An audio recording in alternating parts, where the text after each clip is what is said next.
What's good, guys? It's your boy Dior back with another video. So today we are reacting to why Doja Cat's self-destruction was intentional. So this should be an interesting one, guys.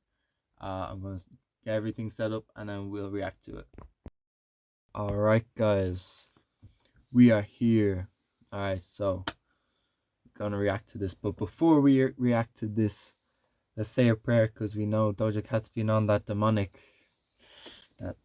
bad stuff. So let's pray. Dear Lord, please protect us against all demonic spirits. Please, Lord, may be under good reaction, everything like that. In Jesus' mighty name I pray, amen. Please bless my viewers, amen. Alright, I got no viewers, but anyways. Alright, reaction glasses are coming on. Let's do it. Boom. Alright, let's check it out. 3. You probably remember the chaos surrounding Doja Cat. Every few weeks she was trending for something, whether it was dissing her fans, shaving her eyebrows, live on Instagram, showing up to events painted head to toe in red, or dropping music videos that had people calling her demonic. The controversy was everywhere, and everyone had an opinion on it. But behind all the chaos, there was something deeper going on, because the more you look at it, especially in hindsight, the more it starts to feel like none of this was random. Maybe Doja... Yeah, it's so weird, because like, bro, she was this clean, pop singer, rapping and stuff. And then she just turned all demonic and like, shaving her head, shaving her eyebrows, Like, if you want to shave your eyebrows, you want to shave your hair, you can do that, obviously. There's nothing really wrong with that, but like, you were so good looking. She was one of my celebrity crushes, I'm not gonna lie. And bro, like, when she shaved her hair, I was like, oh hell no. But and then she kind of turned demonic and stuff. Obviously you're still beautiful whether you have your head shaved or not. We're all created in the image of God. But bro, when she turned demonic, I was like, I ain't listening to that. So yeah, man. But bro, she got some bangers though, I'm not gonna lie. I don't know if I should be listening to her music and stuff, but yeah. Cat wasn't falling apart. Maybe she was breaking free of something. A few years ago, Doja Cat went from one of the most loved artists in pop to one of the most polarizing figures in music. After the massive success of songs like Say So and Woman, she found herself spiraling, both publicly and personally. But what no one really talks about is how all this might have been planned, because the more you look at it, the more it feels like Doja Cat's self-destruction wasn't a meltdown, it was a message. Was it chaos, control, or maybe a little bit of both? And more importantly, was it intentional? She was.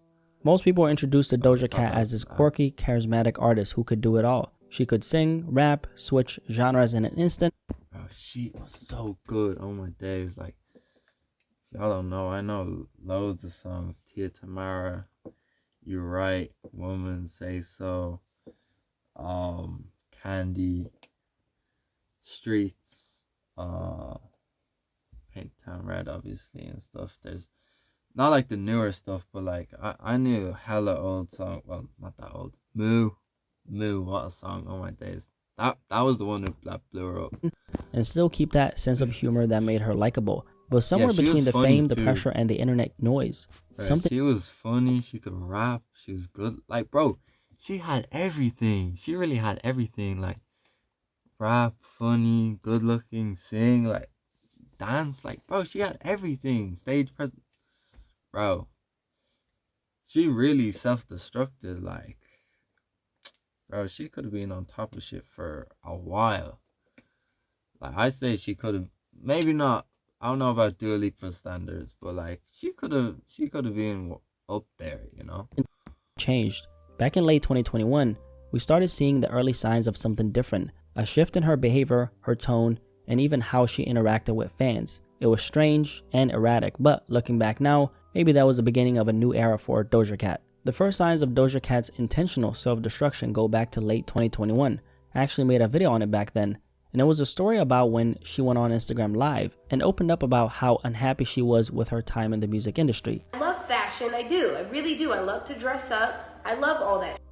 Do I want to do that because I have to? No, pressured to do shit like that. I don't want to do that. I want to be home. I want to make music. I want to play. I'll be honest, my first Make music. I want to play video games. At the time, Doja talked about how she was fed up with everything. The pressure, the interviews, the photo shoots, and the expectations that came with fame. And Guys, I was supposed to click pause on the video, and I clicked to turn off the screen record, so that's my bad. But yeah, bro, the pressures of being famous must be kind of crazy at times, because like I don't know if you've met famous people. I've met a couple, like, and like, if someone says no to you, you feel like, bro, how could they do that to me? Like, that's crazy, bro, and stuff. And like, you meeting them is like the highlight of your week or your day or maybe even your month, who knows? But like, to them, you're just another person, and like, you feel so offended if they don't take a photo with you. But the thing is, they probably been asked for 40 photos before you even came here, or who knows, So yeah, and then just pressure to like keep up with things. Like, eventually you kind of just burn out, and people are just tugging at you for like more interviews, more press release, more music. Like, I see why some artists, they get their bag, they make a couple bangers, and then they leave, which is kind of fair, because it must be tough. But yeah, it must be crazy, man.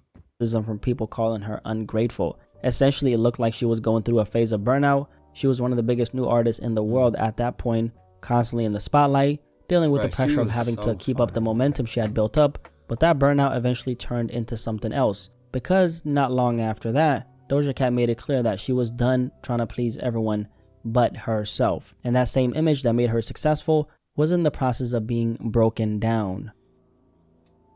It all came to a head in March 2022 during what's now known as the Paraguay incident. Doja Cat was scheduled to perform at the Asuncionico festival in Paraguay, but that event got cancelled because of extreme flooding and thunderstorms. And so Doja Cat didn't perform, and that's when everything started spiraling. After tweeting about her next show in Brazil, a fan replied, "Not a single photo in Paraguay, not a single tweet, not a single Instagram story. You made us empty." Doja responded saying, "I'm sorry." But when another fan posted a meme labeling her as public enemy number 1, she replied, "I'm not sorry." And that one moment flipped everything.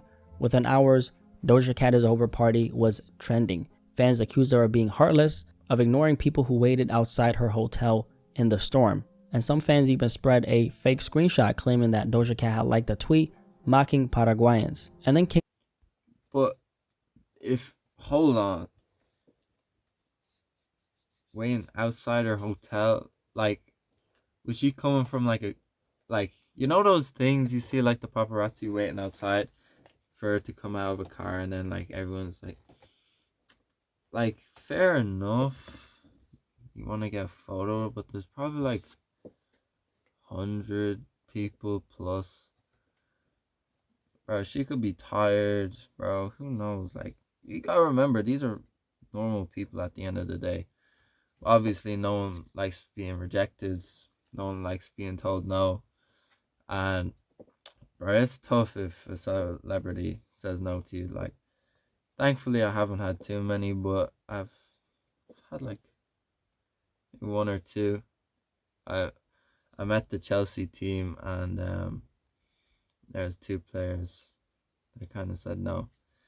So if you want me to expose them in one of my videos, I might.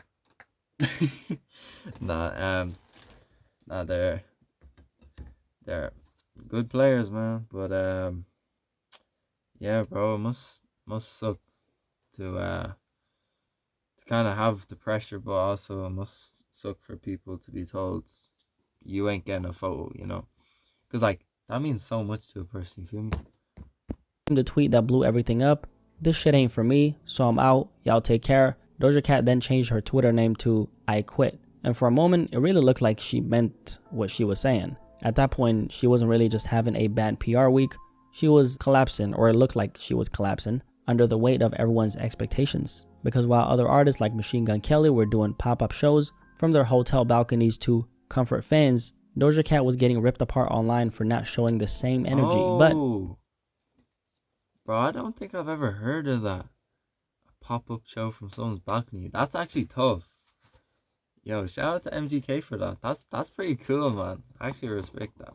this was I rate deeper that than a a lot. missed concert. It seemed like this was Doja Cat reaching her breaking point in her popularity. And that night in Paraguay, when she said "I quit," was one of the defining moments where she stopped being everyone's new favorite pop star. By mid-2023, Doja Cat's relationship with her fans completely fell apart. At this point, it wasn't about burnout anymore. This was Doja Cat declaring war on the same people who had built her up. It all started when fans began criticizing her relationship with a man accused of predatory behavior. And these weren't random haters, these were her own supporters, the same people who had been with her since day one. The Oh all-new my Woo days, is bro. here. Ads. Her own supporters, the same people who had been with her since day one. They wanted Doja Cat to respond, but instead of ignoring it, Doja Cat started blocking the people who brought it up. And when one fan page called her out, she replied, "I don't give a F. What you think about my personal life? Goodbye and good riddance. Miserable hoes." So Doja Cat was responding in this extremely put the harsh little tone sound against effect. the people That's who pretty funny, bro. supported her, right? So that's when things took a little turn. Because this time it wasn't the internet attacking Doja Cat, it was her attacking the internet, but fighting with her fans in the public. From there, everything snowballed. On Threads, a fan commented asking her to say she loved her supporters, and Doja Cat replied, "I don't though, because I don't even know y'all." Yo, Another fan reminded her that they'd supported her from the start, saying she'd be nothing without them. And Doja Cat fired back by saying, "Nobody forced you." She does have a point. When some of her Dang. fans who she's I want to say she's kind of cooking, but like it's kind of true though. Like without your fans, you wouldn't be as famous. Yeah, no one is forcing you, but like they're your fans, bro. You know, not all of them are those people online who are spreading hate or being mean or being disrespectful. You know. But yet you don't know them at the same time. So yeah. Hey, would you? It's kind of a question. Like, would you all rather someone lie and say, "Yeah, I love my fans," when they really just hate them? You know, you'd probably rather someone being truthful. Truth hurts, to be who fair. calls themselves, or I think she calls them, I'm not sure, kittens, try to explain that it was a name she originally gave them. She said, "If you call yourself a kitten, you need to get off your phone, get a job, and help your parents with the house." Bro, That's when people realized Doja Cat wasn't pretending anymore. I mean, the filter was just gone and she was literally like bam, bam, bam, firing off shots at her own fans. So Doja Cat essentially decided to burn the bridge between her and her fan base intentionally. And these were the people who made her viral, streamed her songs, defended her name whenever she was in any type of controversial story. Now she was rejecting them, all of them. Looking back, it's very easy to see what was actually happening. Doja Cat, from my perspective, was dismantling the pop star machine she had built. The same image that made her rich and adored had become a cage, and she was ready to destroy it, even if it meant turning everyone against her. In the weeks that followed, the fallout was brutal. This wasn't just noise on a timeline. Doja Cat was essentially beefing with her own fans. It began with the allegedly predatory boyfriend controversy and a handful of posts. Then came the blocks, the replies, the tone, the responses. And suddenly a lot of the same people who had built her up started walking away. Major fan pages deactivated, longtime supporters announced breaks. On Instagram alone, she dropped hundreds of thousands of followers in a matter of days, actually. Not career ending, but loud enough to prove the point. People were done being talked down to. And here's the thing, Doja Cat didn't owe anyone a statement about her personal life. What made this spiral wasn't that she responded, it was how she responded. Don't love you, nobody forced you, get a job. Obviously that energy hit hard in a lot of her fans who have been supporting her this entire time. And underneath all this was the same dynamic that makes celebrities what they are. Parasocial relationships. Fans invest time, emotion, and money and start to feel. Hey guys, that's why you don't make idols of celebrities and don't worship them. Worship God and keep God first. That's a bit of a message to me too, because like I don't know if I really worship celebrities, but I do be investing a lot of time towards them and not enough to God. So, guys, make sure you keep God first. Connected to a person who doesn't actually know them. Most of the time it works until the illusion breaks. In 2023, Doja Cat broke it on purpose, so the fan base fractured. Some stayed for the music, others moved on, realizing the version of Doja Cat that they loved wasn't coming back. Instead of apologizing or smoothing things over, Doja Cat decided to double down. She stopped speaking to her audience in the way she used to and became more distant as time went on. And that's when she entered her demonic era. Doja Cat turned all the controversy that had been piling up into fueling her music by dropping Paint the Town Red. Now, Paint the Town Red became a smash hit and a hit. I'm back, guys. Cross and Bible right here. Hold up. Guys. Bible and cross in hand. Bro.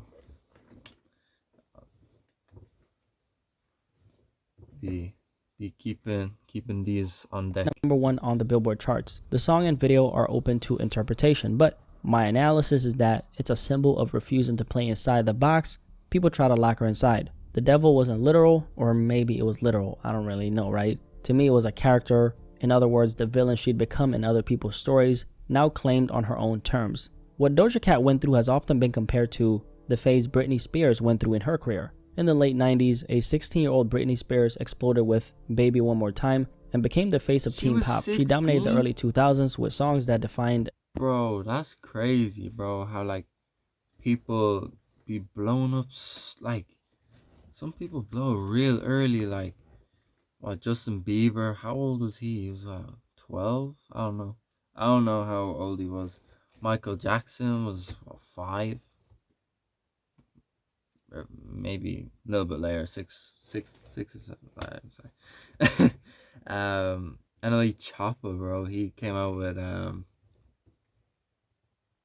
was it Camelot or Shotterflow? Or is it something else? One of those two, I think. He was 16 too. Britney Spears 16. Man, I'm slacking. Nah, the blow up will come up. Don't worry. An entire generation. However, less than a decade later, the narrative around her completely flipped. Britney went from being America's sweetheart to a tabloid spectacle, attacking paparazzi with an umbrella, shaving her head in public, and visibly unraveling under the pressure. Those incidents, along with the relentless media scrutiny, eventually led to welfare checks and psychiatric holds in early 2008. She literally explained it herself. Shaving my head and acting out were my ways of pushing back, she said in her memoir, The Woman in Me. Now, when Doja Cat shaved her eyebrows, the reaction was almost identical: confusion, concern, and criticism. But even though her reasons were different, the message was similar. Doja Cat said that she was simply tired of maintaining her hair, tired of the pressure to always look perfect. I just do not like to have hair. I remember feeling so exhausted with working out. Like whenever I went to go train, I had a trainer at one point, and I'd be wearing wigs and they would be tacky. They'd re-tack because of the moisture. But I couldn't focus because I was more concerned with how I looked and how my hair was doing and how to keep it adhered to my scalp. Because at the end of the day, it wasn't just about hair. I started doing voice training Oh my exercises, and I noticed my At the end of the day, it wasn't just about hair. Just saying, you can go natural or get some braids in, you know. Then you don't have to worry about a wig staying on your head. But yeah, that's fair enough. That's fair enough.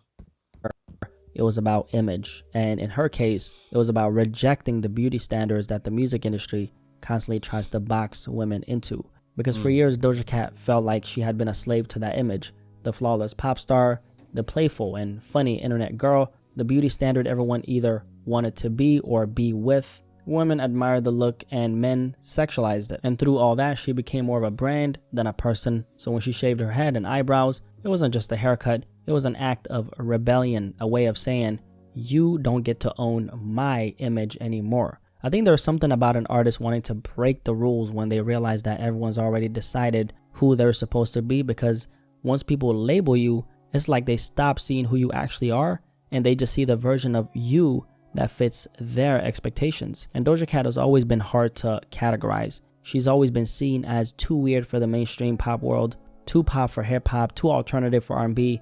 she's always been in this in-between space. That's part of why Yeah, it must feel pretty weird. Like, I think it's great to be like multi-talented and, having bits and bobs in different places, like not being a one-trick pony. But yeah, it must be weird, like, to kind of, for someone to say like you're too weird for pop, you're too pop for rap, and then you're too like alternative for R&B, which must be so weird because like you like there's some places where I feel like I kind of don't fit in, or like I'm half in, half out kind of thing, and I know how it feels, so it's a bit of a weird position to be in, but yeah, it must be crazy. she's always been an outcast in the black community, right? A lot of people have never really seen her as someone who fully stood in her blackness, and that perception alone has followed her wherever she's went. And obviously the chat room controversy didn't help that image either. But even before that, a lot of people didn't really know where to place her. And for what it's worth, I think Doja Cat has definitely given a place to those people who always felt like they didn't fit anywhere, the ones who never saw themselves in the polished version of pop culture, the weird kids, the misfits, the ones who never played by the rules. I think Doja Cat made those people feel seen. And in a lot of ways, that's what made her popular. Because aside from just her talent, people connected with how unpredictable she always was. She represented freedom in a space that's obsessed with control. And after all the controversy, she actually took a step back to regroup and find herself amidst the noise. And just recently, she dropped an album that didn't make as much noise as I thought it would. But it feels like she's starting to feed back into the same fan base, just in her own way. I honestly think that the way Doja Cat played the entire controversial era was more intentional than it looked. She leaned into being the villain because maybe that was the only way she felt like she could reclaim her story. But that's just what I think. I'm very curious what you guys think. Was it calculated or was it not? If you made it this far, drop a like on this video. Appreciate you guys so much for watching. And I'll catch you guys on the next video, man. Peace. Hey, God bless you, bro. Shout out to him for the video. Good video.